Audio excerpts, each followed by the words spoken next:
శ్రీ గురుభ్యో నమః. శ్రీమాత్రే నమః. మా భక్తి టీవీని ప్రోత్సహిస్తున్నటువంటి మా ప్రేక్షకులందరికీ ధన్యవాదాలు తెలియజేస్తూ ఉన్నాం. 8 మార్చి 2026 నుంచి 14 మార్చి 2026 వరకు గల కాలానికి రాశి ఫలితాలు ఎలా ఉన్నాయో తెలుసుకునే ముందుగా గ్రహ స్థితుల గురించి తెలియచెప్పుకుందాం. వక్రించిన గురువుగారు మిథున రాశిలో, కేతు సింహరాశిలో, చంద్రుడు తులారాశిలో, రవి రాహు బుధ కుజ కుంభరాశిలో, అలాగే శుక్రాచార్యుల వారు శని గారు ఇద్దరు మీనరాశిలో సంచారం చేస్తూ ఉండగా గురువుగారి వక్రత వీడింది. చంద్రుని యొక్క గమనము మకర రాశిలోకి వెళ్ళి ఉన్నది. ఇది ఒక్క మార్పే ఈ వారంలో జరిగి ఉన్నది. గ్రహ స్థితుల యొక్క సమ్మేళనాల ముఖ్యమైనటువంటి అంశాలు ఏమిటి అంటే, మనము కిందటి వారం కూడా చెప్పుకుని ఉన్నాము. బుధ కుజ రవి రాహు 4 గ్రహాలు చతుర్గ్రహ కూటమి అంటాం. 4 గ్రహాలు కలిసి కుంభరాశిలో సంచారం చేస్తూ ఉన్నాయి. ఇది దేశకాలమాన పరిస్థితులకి అంతగా మంచిది కాదు.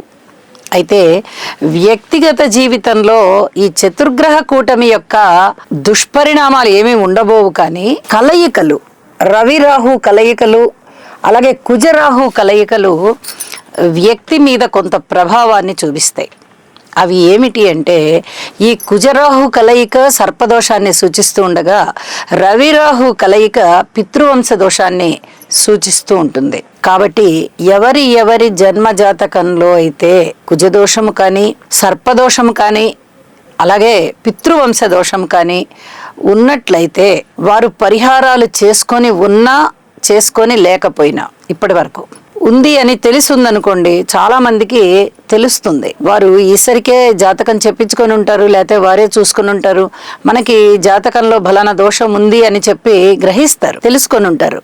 వారు పితృవంశ దోషానికి నివారణ చేసుకోవచ్చు, ఇంకా ఒకవేళ కుదరకపోతే చేసుకోకపోవచ్చు. అలాంటి వారు కానీ, సర్పదోష నివారణ చేసుకున్న వారు కానీ, ఇప్పటి వరకు చేసుకునేవారు కానీ ఎవరైనా సరే ఈ దోషం జాతకంలో ఉన్నది అంటే మటుకు ఈ రవి రాహు కుజగ్రహ స్తోత్రాలు పారాయణ చేయడం అనేది చాలా చాలా మంచిది. చెప్పదగ్గ సూచన కూడా, ఎవరికైనా ఏదైనా ఒక దోషం ఉంది అన్నప్పుడు ఆ దోష పరిహారం పూర్తిగా జరిగేంత వరకు స్తోత్ర పారాయణాలు కూడా చేసుకోవాలి. అంటే ఆ పరిహారాలు ఏమేమి చేసుకోవాలో అవి చేసుకుని ఈ స్తోత్ర పారాయణాలు కూడా చేసుకుంటూ ఉండాలి. గోచారంలో ఆ గ్రహాల యొక్క ఇబ్బందులు మనకి కనిపిస్తూ ఉంటాయి. ఆ గ్రహాల కలయికలు కానీ, దృష్టి కానీ, సమ్మేళనాలు కానీ, స్థితి సంచారం కానీ ఏదైనా కనిపించినప్పుడు కొద్దిగా ఆ షేకింగ్ ఉంటుందన్నమాట. కాబట్టి స్తోత్ర పారాయణాలు చేసుకోవడం ఆ గ్రహాలకి చాలా చాలా మంచిది అని చెప్పి తెలియచేస్తూ ఉన్నాను. ఇక దీని మీదనే గురువుగారి యొక్క దృష్టి ఉంది. అంటే మీరు ఏ రకమైనటువంటి పరిహారాలు చేసుకుని ఉంటారో, ఇప్పుడు ప్రస్తుతం ఏ రకమైన స్తోత్ర పారాయణాలు చేసుకుంటూ ఉంటారో చాలా అద్భుతమైనటువంటి మనశ్శాంతి కలుగుతుంది. ఇప్పుడు ప్రత్యేకంగా పరిహారం జరిగిందండి అని చెప్పడానికి రాదు. అవి అదివరకే జరిగిపోయి ఉంటాయి. మీరు పరిహారాలు చేసుకున్నప్పుడే జరుగుతుంది, ఆ దోషం పోతుంది. అయితే ఇప్పుడు గురువు బలం కూడా ఇక్కడ మనకి లెక్కలోకి తీసుకోవాలన్నమాట, పరిగణనలోనికి తీసుకోవాలి. ఇది చాలా చెప్పదగినటువంటి సూచనగా తెలియజేస్తూ తప్పనిసరిగా ఈ పరిహారాలు పాటించుకోండి. అలాగే ఇక గురువు గారి యొక్క పంచమ దృష్టి చంద్రుడి మీద పడుతూ ఉన్న కారణం చేత మానసికమైనటువంటి దృఢత్వం బాగా పెరుగుతుంది అని చెప్పి తెలియజేస్తూ ఉన్నాను. ఈ వారంలో ఇతరత్ర గ్రహాల యొక్క సంచారం ఏమీ లేదు కాబట్టి, ఇతర రాసుల్లోకి వెళ్ళేటటువంటి గ్రహస్థితులు ఏవి లేవు కాబట్టి, ఈ వార ప్రారంభంలో ఉన్నటువంటి గ్రహస్థితులనే మనం పరిగణనలోనికి తీసుకుంటూ, అలాగే చంద్రుడి యొక్క గమనాన్ని మకర రాశిలోకి తీసుకుంటూ ఫలితాలు తెలియచెప్పుకుంటూ ఉందాము. చెప్పిన పరిహారాలు తప్పక పాటించండి, మనశ్శాంతి పొందండి. ఇక రాశుల్లోకి వెళ్దాం. కుంభరాశి వారికి రాశిలోనే ఉన్నటువంటి చతుర్గ్రహ కూటమి, సప్తమంలో ఉన్నటువంటి కేతు సంచారము చాలా ఇబ్బంది పెడుతున్నాయనే చెప్పచ్చు. ద్వితీయ స్థానంలో శనిగారు అంతంత మాత్రమే, నవమ స్థానంలో చంద్రుడు అంతంత మాత్రమే. ఎటొచ్చి ద్వితీయంలో శుక్రాచార్యుల వారు బాగున్నారు, పంచమంలో గురువు గారు బాగున్నారు. అంటే గురు శుక్రుల యొక్క ప్రభావము, స్థితి సంచారము ఎప్పుడైతే బాగుందో వీరికి అనుకోని విధంగా అదృష్టం వచ్చిందని లెక్క. పరస్పర విభిన్నమైనటువంటి అంశాలే ఉన్నాయి.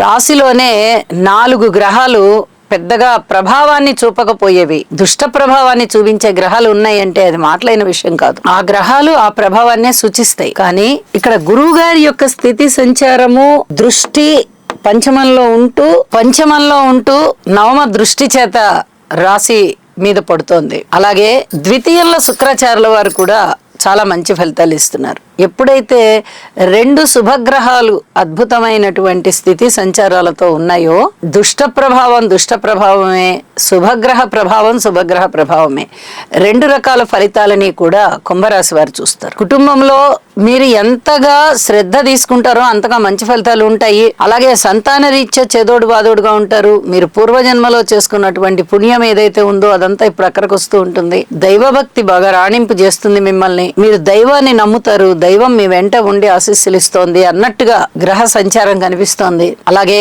కుటుంబ జీవితంలో ఎక్కడా కూడా అసంతృప్తిని చాటద్దు.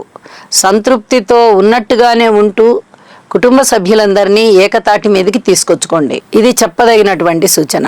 మాట విషయంలో చాలా జాగ్రత్తగా మాట్లాడండి. అన్నదమ్ముల సహాయ సహకారం అంతగా ఉండబోవడం లేదు. మాతృవర్గ రీత్యా బానే ఉంది, స్థిర చిరాస్తుల పెంపు రీత్యా బానే ఉంది. అలాగే రుణ బాధలు ఏమన్నా ఉన్నాయా అంటే కొంచెం రుణ బాధలు ఉంటున్నాయి. ఆదాయం చాలా బాగా చెప్పుకోదగ్గ స్థాయిలో అయితే పెరగడం లేదు. భార్యాభర్తల మధ్య పూర్తిగా సాన్నిహిత్యం తగ్గిపోతోంది. అనుకూలతలు తగ్గిపోయి అననుకూలతలు పెరుగుతున్నాయి. బంధువర్గ రీత్యా కూడా అలాగే ఉంది.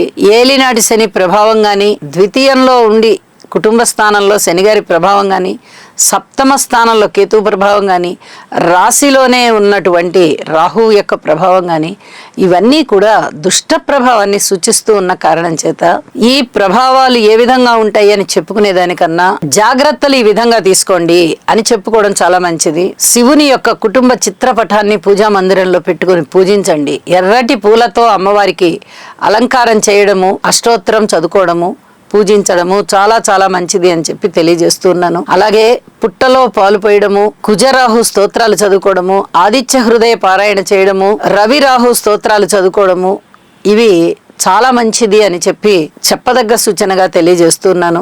స్త్రీల విషయంలో ఏ నింద లేకుండా చూసుకోండి. ప్రశాంత చిత్తంతో ఉండడానికి ప్రయత్నం చేయండి. మౌనంగా ఉండడానికి ప్రయత్నం చేయండి. ఇవన్నీ కూడా చెప్పదగ్గ సూచనలు.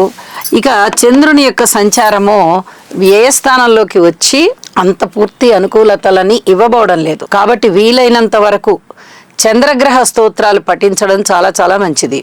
చంద్రుడికి అధిదేవత అయినటువంటి గౌరీదేవికి ఆల్రెడీ చెప్పి ఉన్నాము, శివ కుటుంబం యొక్క చిత్రపటాన్ని పెట్టుకొని పూజించమని. మరి గౌరీ అంటే శివుని యొక్క అర్ధాంగియే కాబట్టి ఆ జగన్మాతని పూజించి కుంభరాశి వారు అనుకూలమైనటువంటి ఫలితాలు పొందుతారు అని చెప్పి ఆశిస్తూ శుభం.